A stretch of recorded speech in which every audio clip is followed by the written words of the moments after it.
creative seems like such a fun, adventurous, and freeing experience. And it is, until it's not.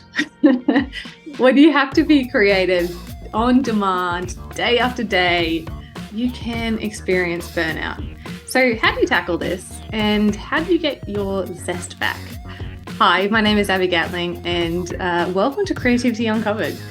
In this podcast, I'm on a journey to uncover how everyday people find inspiration, get inventive, and open their imagination. Basically, I want to explore people's creative solutions at home, at work, at play, and everything in between. And my goal for this podcast is that by the end of it, you'll be armed with a whole suite of tried and tested ways to summon creativity the next time that you need it. Today, I'm very excited because I am going to be speaking with Mari Reisberg, who is a therapist and a performer and a creativity and innovation coach. And she's the host of a podcast called Sustaining Creativity. She basically specializes in how to help people balance their creative careers and everyday creativity. And I need this. So thank you for joining me, Mari. Thank you so much for having me, Abby. I'm so excited to chat with you about creativity and navigating the ups and downs that it can bring. Oh, I know there are ups and there are downs, and that's the joy of life. But I think it absolutely is. Yeah. I feel like this is so topical for me, this episode, because I feel as though from the outside looking in at people who are in sort of artistic or creative roles, it can seem like it's all fun and games. And I've actually had a conversation with a few people about this where they just can't understand the possibility of just being creative out, and you just creative out. That's not even a word, but it'll work in this context. You're that point where you just can't really do it anymore because creativity is fun, but burnout is also real. So tell me about creative burnout. Why does it happen? Ooh, the why does it happen? That is a fantastic question. I personally believe that creative burnout happens when we are outputting more than we are inputting. So when that balance of output to input gets off. So it's great when people have all the time in the world to absorb creative experiences, find inspiration, watch all the TikToks and all the reels, go to the art museum, go to the theater, go to the concert, or draw or paint or dance, or have all these things that they know fuel and fill their own creative cup. And they're not having to output on a daily basis, or maybe multiple times a day, creative offerings or creative expressions. So when that balance gets a little skewed, I think that is when we find ourselves in this pit of burnout, where trying to output more and more creativity becomes more and more challenging. Yes. Yeah. It's all about balance, isn't it? And if you are, if you're just letting it swing too far one way, surely that's not a great thing. But have you ever experienced burnout yourself? Oh, 100%. Absolutely. Yes. I feel like I'm experiencing it on some level right now in terms of it being the end of my day and having put out a lot of creative things today and have not input enough to feel like I could keep going all evening. Yes. So how does that typically manifest for you? For me, I feel like what happens is my mind goes blank, and every idea I have, I automatically think is trash, is terrible, is awful. And I start really judging myself. That critic voice shows up in a much louder way of like, no one's going to like that. That's awful.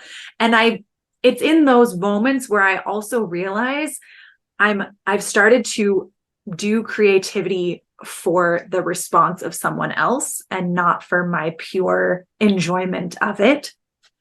So when creativity becomes about someone else's reaction to it, then I realize, ooh, I'm off balance within creativity, and my own recalibration needs to happen.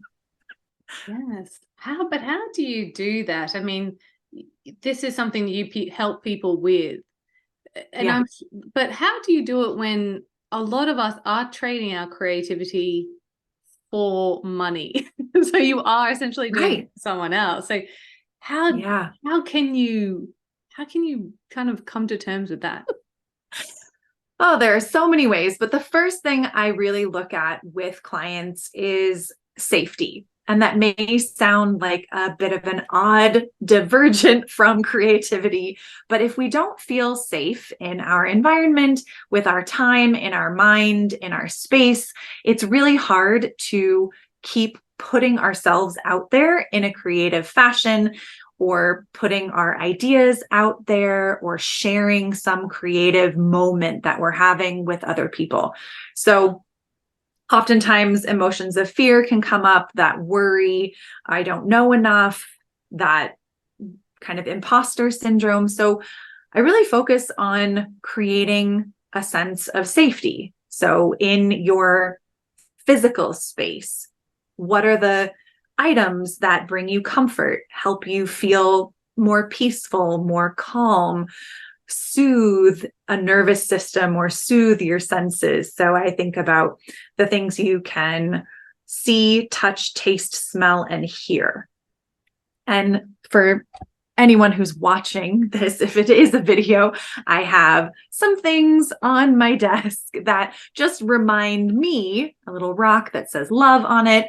I have a strawberry rubber duck that my partner gave me that reminds me of him. So it's things that help me feel grounded, connected to who I am, and little reminders. So finding that foundation of safety is super important before we take those, what I like to call creative risks. And then we have that foundation to come back to after we go put ourselves out there in a creative way.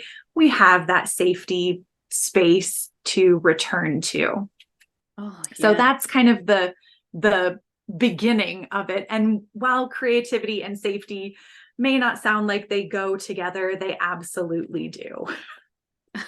I mean, yeah, now you've said it, it makes perfect sense. It's like, it's harking back to, Maslow's hierarchy, isn't it? That you've got to have this Yeah. strong foundation before you can start to do Mhm. this higher level thinking or expression. Yeah. That's so cool. How did you come across that as a concept? So actually, I learned it from my creativity and innovation coaching certification. And I learned it in a more formal fashion from my teacher, Michael Lee, who is out of South Africa and has an innovation coaching program. But prior to that, I have a degree in acting and a degree in psychology. And so through my training in school, learned a lot about how safety really impacts us from a psychological perspective. And so I started putting pieces together for myself. And being that I have this degree in acting and performing, we're constantly, as performers, asked to be incredibly vulnerable in front of strangers on a daily basis. And that is incredibly difficult and incredibly challenging. And if you don't have that foundation of safety and trust within yourself to come back to, it can be really difficult to feel a sense of self or grounded in who you are, separate from characters, separate from performance. So I had already started developing this concept and idea about how safety and in creativity is one of the cornerstones and so important. And then when I was working with Michael Lee, he just reinforced that as this foundation of creativity. We have to feel safe in our space, in our mind, So paying attention to what's the narrative you're telling yourself? What is the critic saying? What are the supportive, positive pieces? And it's not just going from total negative to total positive, because that's the same, but on different ends of the spectrum. So finding how we go in between and say, are you actually scheduling creative time into your schedule, or are you just expecting you to like make it happen? And then the environment can be about your work space and a work environment, or at a school. So it's more about the structure of where you are, not necessarily where you live.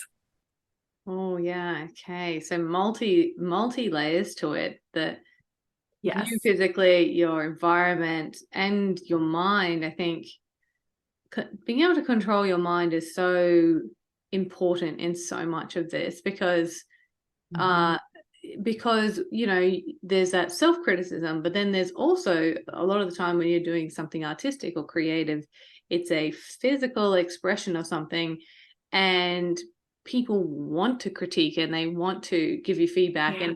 And it's so subjective as well, like whether you like it or whether you don't like it. So you've got to kind of be able to manage your mind in your own criticism, but then other external criticisms coming towards you as well. So that's tough. It is. It can feel a little bit like, I don't know, I have these images of like shielding comments, or, you know, if someone's shooting something at you and you're deflecting it. But I think, you know, mindfulness is also a component of creativity, and being really mindful about how you talk to yourself, and also mindful how you read someone else's critique, how you are interpreting what someone else is saying. Are you personalizing it? Is that kind of your go-to strategy? Or are you able to look at it objectively and separate yourself from it and say that's someone else's opinion, and everyone's allowed to have an opinion. I don't have to take on their opinion as who I am. Oh, that is so true. I find myself doing that myself. So I run a marketing agency. It's my regular gig. And there's so often, you know, if you're not having a great day, or a couple of things have gone wrong, and you get an email from a client giving you feedback or whatever, you can read it with this really negative lens, and you're like, well, that was a bit short. They didn't say hello. They didn't do this. And so you're like, I find myself like projecting onto this email, being like, oh, it's really short, so they're being curt with me. And then, you know, and as soon as you realize, no, they're busy. Right. They're busy. We don't actually know, right? We don't have the information. Yeah. So I just find I'm always trying to find other ways to kind of figure out what actually the tone is, because emails are terrible, and text messages are terrible, because there's so many ways to interpret it. You're absolutely correct. Something that I actually do, because I too receive emails, and I like to check in with what many people call rational mind. So I'm just checking the facts. Like, okay, what are the facts? What is the information that they have shared? And then what are my emotions about the information, which are super different? And then how can I remind myself I don't have all the information to create the story that my mind wants to create about this person that sent me the email? And that typically helps me de-escalate the intensity that I may feel when I first get that email, to go through some steps of checking my facts, identifying emotions that I'm experiencing, and then reminding myself that I don't have all the information to back up the story my mind has created. Does that ever get easier over time? I'm hoping throughout this practice it will become a bit more second nature, but I think it does. I think it becomes more automatic, so I don't have to think as much about what I'm doing. It just happens because I've done it over and over and over. But there are still days where I suck at it and I really get caught up in it. So perfection is not what I'm going for. Just experience, like consistency. If I catch it more often than not, I feel okay about it. Yeah. So tell me about your creativity coaching. I know you mentioned that you did the course and that's reaffirmed your thinking around safety and creativity. But what led you to want to actually go into coaching itself? Because it's an interesting, I always think that's an interesting jump to go from being someone who's implementing to then helping someone else implement, or like what does that look like and how did that happen for you? Yeah, I think for me, stepping into the realm of coaching was a pretty easy shift because I'm already a therapist. So talking to people, supporting people, problem solving, coaching, it kind of, they're very similar and very different all at the same time. So stepping into the coaching arena, I had initially been doing workshops for universities around the United States on sustaining creativity. That helped kind of transition into starting a podcast and getting into this world of coaching, because I had originally just been working with performers, primarily actors and dancers and musicians, and then painters. And then the more I would talk about the work that I was doing, people were saying like, oh, well, I'm a former creative. Like I used to do that, but I don't anymore, but I want to get back into it. And so that was kind of how I started working with more people who currently wouldn't necessarily consider themselves a quote unquote creative, but they had a previous life of being creative and then had kind of set it aside to have kids, have a 9-to-5 job, do something else, take care of a parent, take care of some other experience in their life that was giving or calling them in that moment, and wanting to come back to creativity. So that is kind of how more of the coaching pieces came to fruition. Wow, that's so interesting to me to hear that people say I'm a former creative, as if because they're not currently doing it, it doesn't entitle them to still be a creative person. Yeah, it's a funny, I think it's a funny term, being a creative. It's like being a professional. Who determines that? And what threshold do you have to cross to be considered a professional artist, a professional doodler, whatever you're doing, or being a creative? What threshold do you have to cross? So I think that's a really interesting conversation to have with people of like, why is it something you used to do and not something you still do? Because many of the people I work with and talk to about creativity are 100% creative in navigating taking care of children, cooking meals, cleaning a house, organizing a schedule, making life happen. I see as a creative act, but they're relegating creativity to this very small understanding of what creativity is. Yes, yes. And I say this to people all the time, and it's been a real common theme in this podcast is that creativity is not just artistic output. Creativity is a mindset, as you said before. It's so broad. And I'm hoping that through this podcast, we're actually gonna help people rethink what creativity is, because it could be, looking after your kids at home, like you said, or doing your DIY, or basically problem solving and lateral thinking. It's just, you may not be actually going out and doing your painting like you used to do 10 years ago, but that does not mean you're not being creative. Absolutely. I have people all the time talk to me about, oh, I'm not really creative, but I love making my schedule every day and I color code it. And I'm like, oh my God, that is a creative experience. If you are color coding your daily schedule, that is creative. Like you're adding your own flavor, your own zest, your own expression to it. That is a creative act. So I love, reminding people what creativity can be, and allowing them to start looking at the everyday things in their life that they are doing as a creative act or creative experience.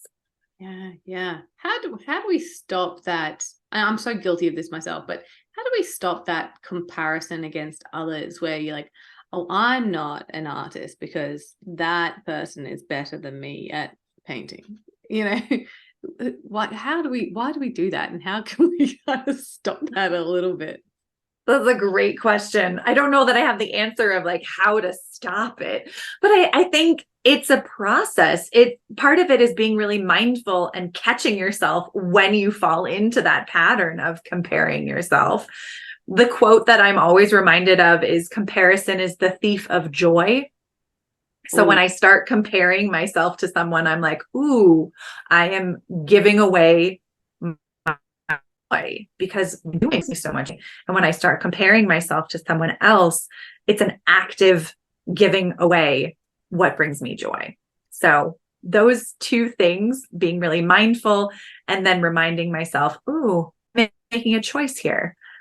Comparison is the thief of joy. And I don't want to give away my joy. And creativity actually helps me experience more joy in my own life. So those little reminders, but I don't know that I have like the be all end all answer of how we can stop comparing ourselves, because we live in a culture and a world where comparison happens so naturally. We're constantly comparing ourselves to other people who are ahead of us, people who are behind us in things that we do, people who are alongside of us. It happens within family structures. It happens in the workplace. It happens when you're driving. I don't know if you ever compare yourself to other drivers in a positive or negative fashion. I think comparison doesn't just have to be this negative thing. I think there's often times where we can get really caught up in comparing ourselves in that more positive space, which sometimes can be just as detrimental. Oh, yeah. I mean, sometimes I'm like, that person is great at reversing. I know, that's a good comparison. I want to be like you, rather than why am I not as good as that? It is a slight mindset shift, I think. Like you can maybe, I suppose you could use comparison, but not necessarily viewing it as a win-lose situation, but rather than we're all on our own journey. So true. Or being able to see it as like, oh, that's something I'm working on and striving for or working towards, that what I perceive as what this other person has, which may or may not be true, that's something I'm working on having more of in my life or striving for in my life as well. Yeah. So true. So Tao, we mentioned it a little bit before, but your podcast, Sustaining Creativity, which is I think how I found you in the first place, potentially. But tell me, you sort of mentioned how that came across as just more opportunities to have these conversations. But what is it all about? What are you looking to achieve in your podcast, or is it just purely for the creative act? I'd like to think it's more than just purely for the creativity of it all. But I really feel that I love talking to people about creativity. It fuels my creativity to have a conversation about creativity with other people, and to start doing that with people around the world that I may never cross paths with in real life. But the beauty of Zoom, or the beauty of a virtual connection, allows me to have conversations about creativity with people I may never have had the opportunity to cross paths with. My goal is to really bring creativity to more people, to keep the creative conversations going, that creativity is more than just fine arts, performing arts. Creativity is an everyday experience. Creativity is a way of life. And the more people I talk to about how creativity shows up for them in their life, I feel like I'm achieving that, to share what creativity looks like around the globe and how people use it in their everyday life. Oh, yes. I think it's so aligned with this podcast, and every sentiment that you just said, I'm like, oh, yeah, I feel you. It's such a cool experience that you wouldn't just necessarily call up someone and be like, hey, Mara, do you want to talk about creativity? Unless you have this reason to, and you're like, I've got a podcast. Now let's talk about it. It's kind of like this legitimate reason to reach out to strangers who you're just curious about talking to and just having a great conversation. Absolutely. It's the best. And I love talking to people who don't believe they're creative. And by the end of the conversation, have them recognize, oh, I'm way more creative than I ever gave myself credit for, or than I ever thought.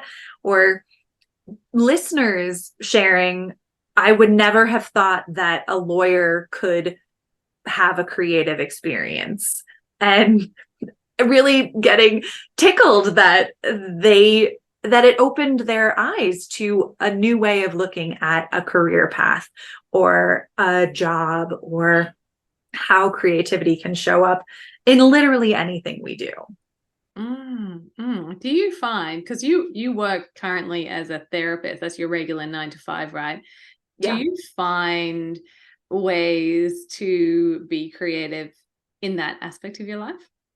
Oh my gosh. I mean, I personally think therapy is one of the most creative jobs you could have, because I am constantly listening and hearing stories and offering ways to support growth and change in someone else's life.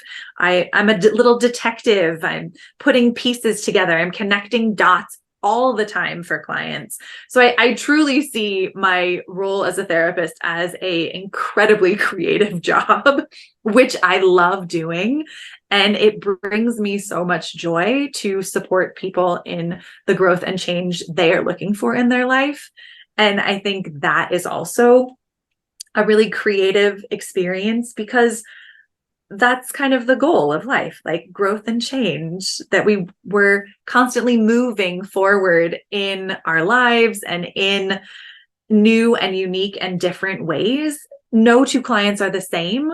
So I'm constantly getting the opportunity to try new things and share new ideas and offer new ways of navigating challenges in your life.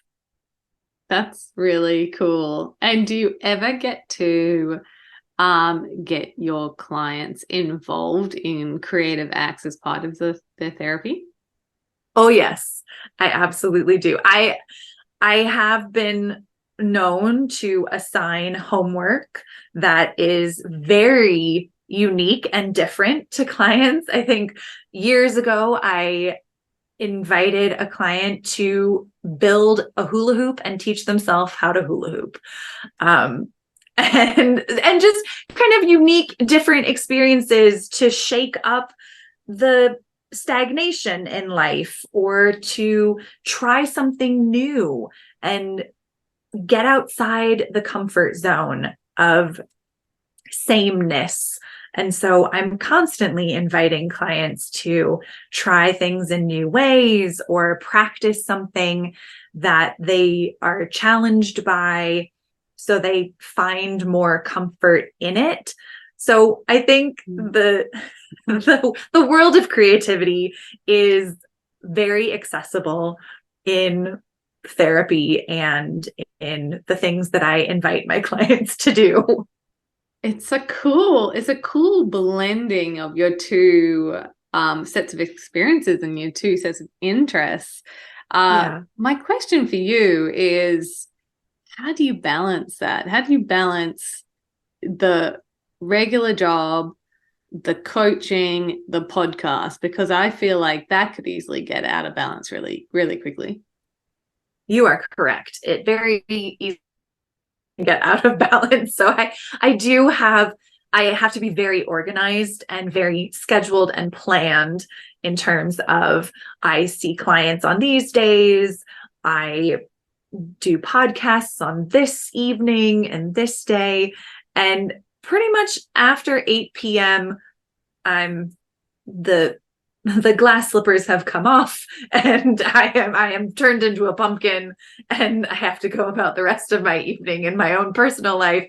But I think, throughout the day, and not every hour is scheduled, not every moment is planned.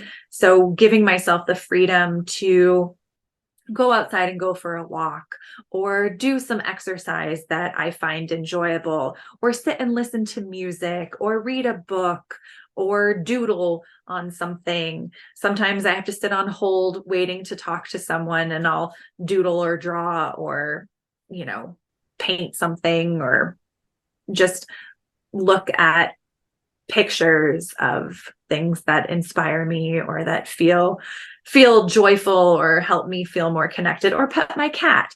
And so I think it's looking at those everyday things as creativity and that fill my creative cup. So it's not something that I have to set aside X amount of hours, and if I don't get that, then my creativity is way off balance. So it's like thinking about what I'm going to make for dinner and then planning that is a creative experience for me, and cooking it and then how I arrange it on a plate is a creative act. And so looking at more of the things that I do every day in my life as creativity has helped me really manage the balance with everything that I do, because I do a lot. Yes, I love that. I love the idea of just reframing of everything as a creative act. And so when you don't have the time to do what you would normally do to de-stress and be creative, you can still find these opportunities through making dinner or, rearranging the house or whatever. I think that's really cool. I think that's my biggest takeaway. There's a lot of takeaways on this one, but I think, just those small mindset shifts, I think would do a lot, especially I feel like for me. Yeah. I mean, it totally changed my own experience of my own life, and looking at my life through this creative lens changed how I get dressed in the morning, how I do my hair, the things that I add or take away in terms of arranging furniture, or how the sheets that I put on my bed, looking at that as an opportunity to express myself and feel creative has completely shifted that input of creativity to output of creativity. Wonderful. Wonderful. I think I feel like I could pick your brain on this for so much longer, but I am aware you're turning slightly orange, turning slightly into a pumpkin right now. I appreciate you staying up late and talking to me. But yeah, thank you so much, Mari, for joining me today. Thank you so much for the invitation. I have thoroughly enjoyed this, and you're right, we could have talked for hours. I will let you tune out and then have your evening. But I also want to thank everyone who's tuned into Creativity Uncovered today. And I really hope that this episode has inspired you just to shift your mindset a little bit, to try something new, and that it helps you summon creativity the next time that you need it.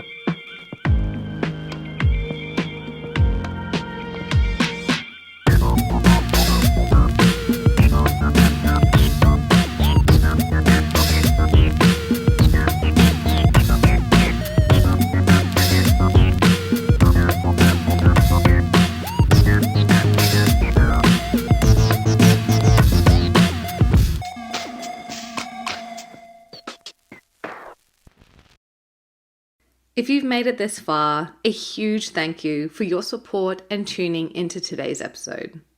Creativity Uncovered has been lovingly recorded on the land of the Cubby Cubby people, and we pay our respect to elders past, present, and emerging. This podcast has been produced by my amazing team here at Crisp Communications, and the music you just heard was composed by James Gatling.